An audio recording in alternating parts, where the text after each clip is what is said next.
ఆరుగాలం కష్టపడి అన్నం పెట్టే అన్నదాతలను అంతటా దోచుకునేవారే తయారయ్యారు. విత్తనాలు మొదలుకొని ఎరువులు, పురుగుల మందుల కొనుగోలు, ధాన్యం అమ్ముకోవడంతో పాటు చివరకు ట్రాన్స్పోర్ట్ చేసే వరకు అన్ని చోట్ల రైతు దగాకే గురవుతున్నాడు.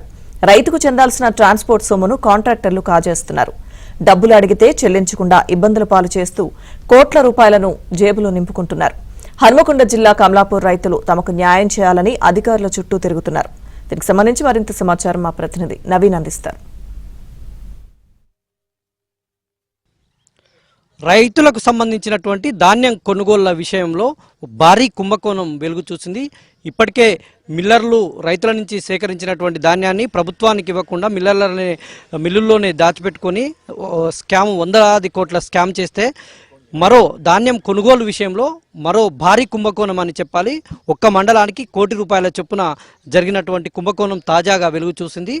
రైతులు ధాన్యం కొనుగోలు చేసేటప్పుడు వాళ్లకు సంబంధించినటువంటి ధాన్యాన్ని తరలించేందుకు 6 కిలోమీటర్ల లోపు దూరం అయితే ₹32, 6 కిలోమీటర్ల పైన అయితే ₹36 పర్ క్వింటాకు ప్రభుత్వం చెల్లిస్తుంది. కానీ కాంట్రాక్టరు ఈ ట్రాన్స్పోర్ట్ అంటే ధాన్యం తరలించేందుకు ట్రాన్స్పోర్ట్ ఖర్చులకు ప్రభుత్వం చెల్లిస్తే కాంట్రాక్టర్లు మాత్రం అది రైతులకు ఇవ్వకుండా వాళ్ళే తీసుకుంటున్నటువంటి ఒక సిచ్యువేషన్ వెలుగు చూసింది.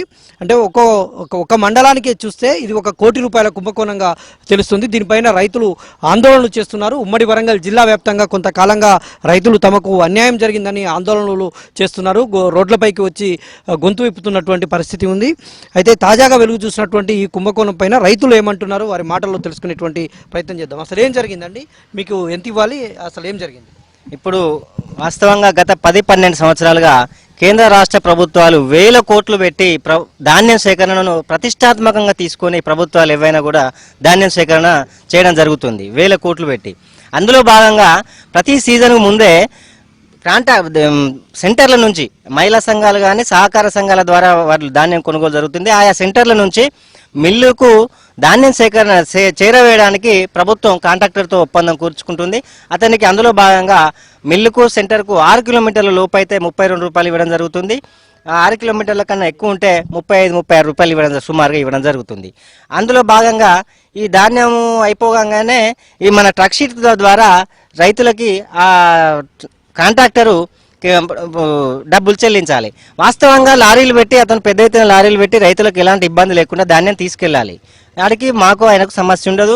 ఆయన లారీకి ఏమిచ్చుకుంటాడో మాకు తెలియదు. అట్లా జరిగితే ఏం కాదు.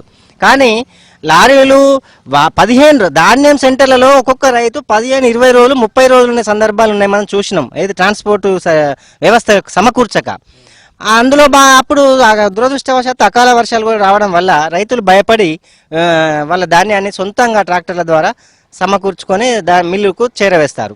అప్పుడు ట్రాక్టర్కి ఆ ప్రభుత్వంతో ఒప్పందం ప్రకారం ఆయన మనకు ₹32 దూరాన్ని బట్టి ₹35 చెల్లిస్తే ఏ వివాదం ఉండదు. కానీ అతను ₹15 మించి ఏ రైతుకి ఇప్పటివరకు ఇవ్వలేదు. చాలా మంది రైతులకు అసలు ఎగ్గొట్టిండి. ఆయన ఎవరో తెలియదు, ఆయన నంబర్ తెలియదు.